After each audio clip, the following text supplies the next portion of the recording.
tous, c'est les Talk en Backpackers. On va vous raconter quelques anecdotes qu'on a pu observer depuis notre arrivée ici au Costa Rica. Alors, première anecdote qu'on a remarquée, c'est qu'en ce moment c'est la période de migration des perruches du nord au sud du Costa Rica, donc on en voit passer partout et ici c'est carrément les nouveaux pigeons. Donc deuxième anecdote, c'est cette histoire de déforestation parce qu'au Costa Rica la plus grande partie du pays est protégée avec des parcs naturels régionaux, nationaux et d'autres. Et la loi est tellement stricte que même si un propriétaire a des arbres sur son terrain, s'il s'agit d'une forêt primaire, il n'a pas le droit de couper ses arbres, il a juste le droit de récolter les branches qui tombent naturellement à terre.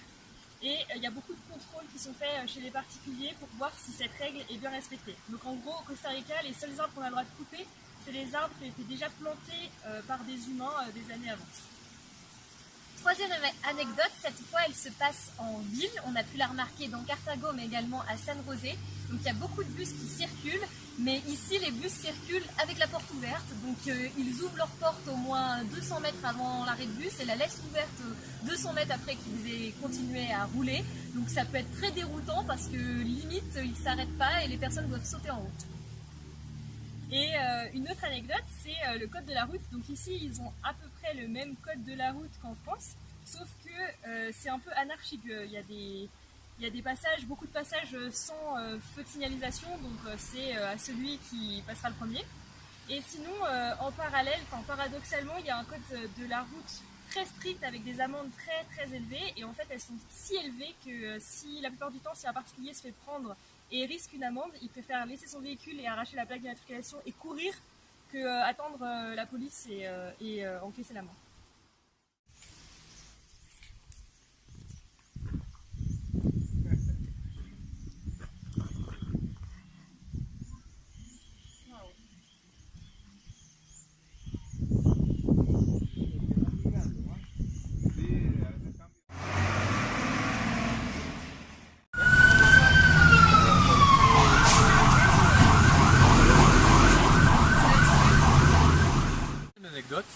Ici le loto, ça fait partie vraiment de la culture locale parce qu'on voit des vendeurs de loto ou de jeux à gratter partout dans les rues. Je pense qu'on ne peut pas faire 50 mètres sans trouver une boutique, une boulangerie, une personne à la rue qui crie pour vendre des tickets de loto.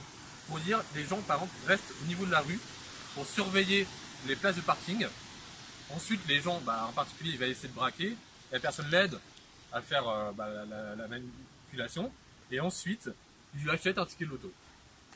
Alors, sixième anecdote qui se passe encore en ville, c'est la présence très fréquente dans toutes les rues, que ce soit à Cartago, à San José ou même dans d'autres villes du Costa Rica, de chiens errants dans la rue. Il y en a vraiment énormément partout. Et bon, ce qui est rassurant, c'est qu'ils n'ont pas l'air mal nourris parce qu'ils sont tous en pleine forme et qu'ils font même plus attention que les humains avant de traverser la route. Autre anecdote, dans les années 50-60, le Costa Rica avait une grande partie son économie basée sur l'agriculture, notamment sur la culture du café. Et donc les grands producteurs de café avaient un énorme pouvoir sur tout le Costa Rica. Et donc à savoir sur la capitale San José, il y a un grand nombre de bâtiments qui ont été construits par les producteurs de café, mais qui étaient réservés à l'élite, à savoir la famille, les enfants des producteurs. Par exemple, l'opéra de San José, à l'époque, était seulement réservé aux enfants. Il a aussi été bâti grâce à une taxe qu'ils ont décidé de mettre sur le café. Tout à fait. Et donc maintenant, huitième anecdote qui concerne encore l'environnement du Costa Rica. Cette fois, c'est plus spécifique sur l'éducation. Ici, ils ont donc des lycées publics et des lycées privés comme en France, mais avec une particularité, c'est qu'ils ont certaines écoles qui sont réservées à certains étudiants qu'on pourrait appeler l'élite, mais pas au niveau financier, plus au niveau intellectuel, avec énormément d'heures de langue par semaine, que ce soit du français ou de l'anglais. Ils peuvent monter dès la 6e à 25 heures d'anglais par semaine.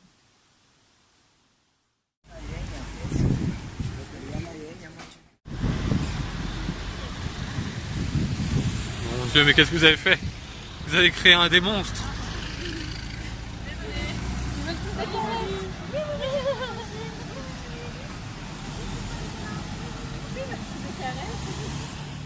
Deuxième anecdote. Là, c'est l'anecdote avec un grand A. Au Costa Rica, il existe, alors les locaux du Costa Rica s'appellent les ticos, Et au Costa Rica, il existe communément le Tico Time. Alors le Tico Time, c'est un mot dans lequel on met tous les trucs de fainéant, tu vois.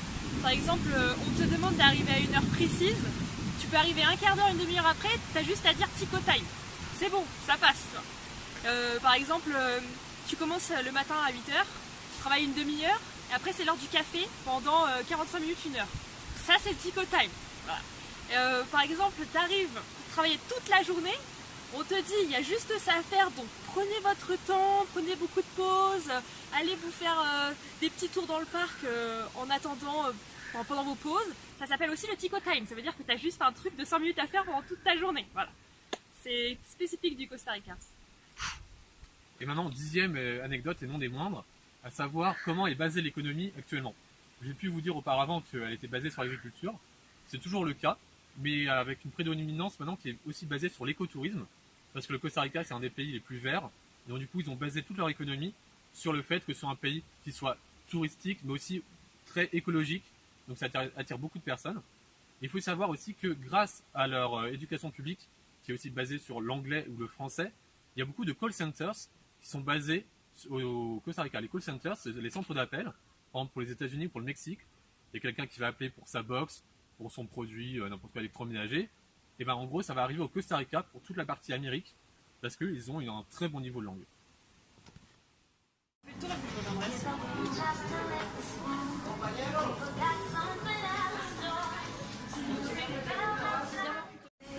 Donc là, comme vous pouvez le constater, nous sommes dans une boutique de Noël, alors qu'il fait 35 degrés dehors.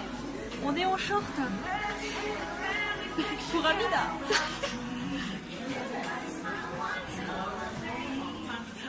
Encore mieux que dans un téléfilm de Noël.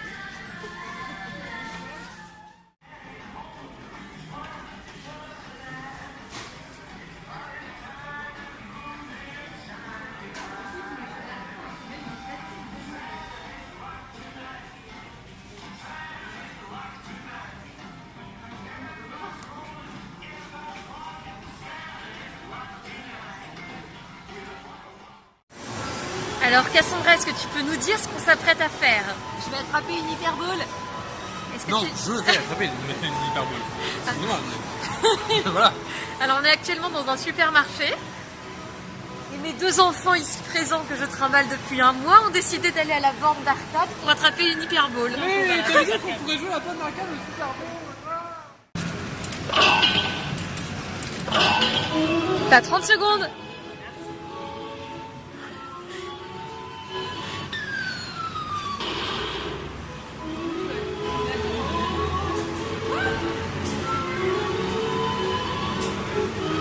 Ah oui, mais tu as gagné ça, non? C'est trop triste. Mais c'est trop triste, j'ai même pas 30 secondes. Ouais, t'en as laissé faire comme ça. Deuxième essai de Quentin Lemeur.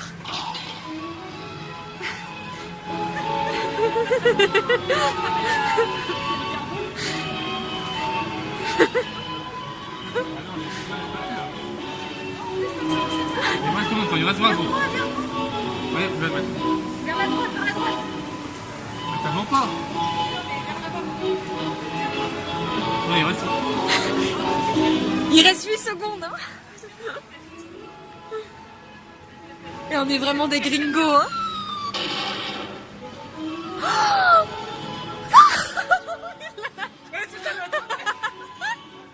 C'est un mec, il était con.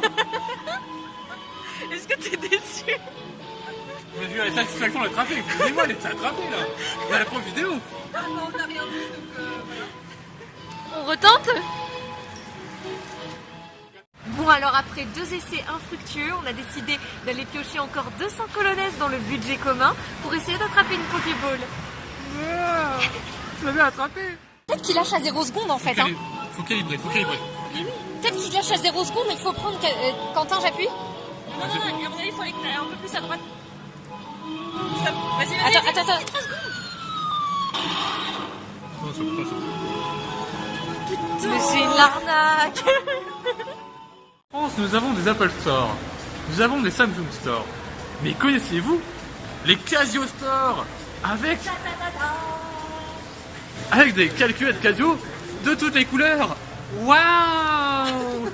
Il y a même un piano Casio, une machine à écrire Casio, des montres Casio, des horloges Casio, des machines à faire des fiches de paye Casio. On va prendre le bus. Nous sommes actuellement dans la fac de San José, à savoir la fac la plus grande du Costa Rica. C'est un plateau qui est immense, il y a des parcs, pour donner une idée de comparaison, ça ressemble un petit peu à la fac d'Orsay, à savoir qu'il y a tous les bâtiments et toutes les, tous les domaines d'éducation que vous pourrez trouver en France. Et c'est comme ça qu'on va commencer notre première journée à San José. Et c'est une université publique, parce qu'il y a plein d'universités privées ici, et voilà, donc ils ont la chance d'avoir une grande université publique avec pas mal de disciplines. Tu veux dire un mot pour Manon qui adore les balançoires? Regarde Manon, je fais de la balançoire. Sur une immense balançoire dans l'université de San José. Je rigole si elle fait craquer la branche. Je rigole pas moi.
suite de notre visite à San José et plus particulièrement de la visite du Musée national de San José, on a quelques petites infos à vous transmettre encore qu'on a appris sur le Costa Rica. Alors la première chose, c'est qu'il existe un paradoxe ici au sein du pays, puisque c'est un pays qui est très pour la protection de la nature, pour l'écotourisme, etc. Et en contrepartie, c'est tout de même un pays qui utilise énormément de produits chimiques dans l'agriculture et notamment pour tout ce qui est exploitation de bananes, donc dans les bananeraies, mais aussi pour la culture des oignons, par exemple. Donc voilà, c'est un paradoxe. Et sinon, ce qu'il est intéressant de noter, que c'est quand même le musée national qui met en avant ce paradoxe, donc ils ne sont pas là à nier le fait que d'un côté, ils protègent la nature et que de l'autre côté, ils utilisent des produits chimiques. Enfin, dernière série d'anecdotes, on a pu se rendre compte que le Costa Rica était un pays très développé, que ce soit à l'image de l'Amérique du Sud, mais aussi au niveau mondial. Déjà, c'est le 3e pays du monde à avoir eu l'électricité courante au niveau mondial. Et aussi, ils ont eu le droit de vote des femmes en 1949, ce qui est assez proche de la France. Et ils ont eu la première femme présidente en 2010, ce qui est vraiment du jamais vu au niveau de l'Amérique. Alors un autre paradoxe qu'on a découvert au musée de San José, c'est le fait que l'urbanisation au Costa Rica a été un peu en retard par rapport au développement de l'automobile. Donc en fait on peut voir partout dans toutes les villes au Costa Rica beaucoup de voitures dans tous les sens, toutes les familles ont au moins 2 ou 3 voitures, donc tout ça c'est vraiment très développé, mais derrière l'urbanisation n'a pas suivi, c'est-à-dire que la qualité des routes est insuffisante, parfois il n'y a pas de route du tout, voilà, donc en fait il faudrait que le Costa Rica rattrape son retard de ce côté-là, donc vraiment fasse un gros effort de rénovation de tout le système routier. Et enfin, dernière chose à noter, au sein de la population locale du Costa Rica, il y a 9% d'immigrés et au sein de ces 9%, 3/4 viennent du Nicaragua, donc un pays qui est voisin du Costa Rica et au sein duquel la qualité de vie est bien moindre qu'ici.